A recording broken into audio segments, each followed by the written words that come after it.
Sədərək vlogu ilə qarşınızdayam. Bilirsiniz ki, evdə təmir gedir. Biz də yollandıq Sədərəyə. İlk işimiz laminat almaq oldu. Laminat almaq bizim üçün çox asan oldu. Çünki əvvəlki kusoklardan saxlamışdım. Onu gətirib, rəngini göstərib, kodunu deyib laminatımızı aldıq. Burada da laminat aldığım mağazanı sizlər üçün vizit kartının kodunu, nömrəsini çəkmişəm. Laminatı alıb yollandırıq elektrik mağazasına. Bütün spotları, elektrik aydınlatmalı nə var idisə hamısını bir mağazadan aldıq. Burada da baxıram, ağ rəngini seçmişəm. Üstü şüşəydi, yeni gəlmişdi. Sağ olsun mağaza çay ikram etdi, papatyalı çay. Çayımızı içib yollandırıq aboy almağa. İnanın mənim üçün ən çətini aboy seçimi etmək oldu. Yəqin ki, yeni ev təmir edənlər məni anlayar. Mən dekorlu istəmirəm, hamısını sadə istəyirəm. Burada da sizin üçün biraz çəkdim. Favorit qaleriya mağazasına gəlirik. Burada kataloqda baxırıq aboylara. Nəhayət ki, seçim edirəm. Sadə bir tonlarda aboy istəyirəm.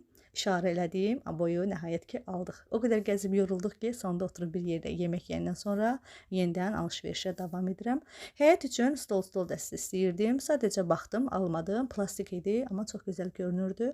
Və bir də TV stand üçün daraqlara baxdıq, panellərə, daraqlara, rənglərinə baxırdım. Onu da hələ almırdım. Əsas mənə aboy və laminat vacib idi.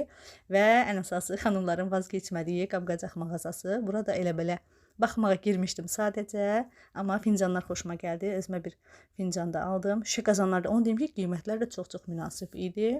Və evə gəlirik. Evdə də aldıqlarımı göstərmək istəyirəm. Bu ağlar laminatın plinusları, bunlar reyslərdir və aboyu da göstərirəm. Belə bir sadə aboy aldım. Spotlardır.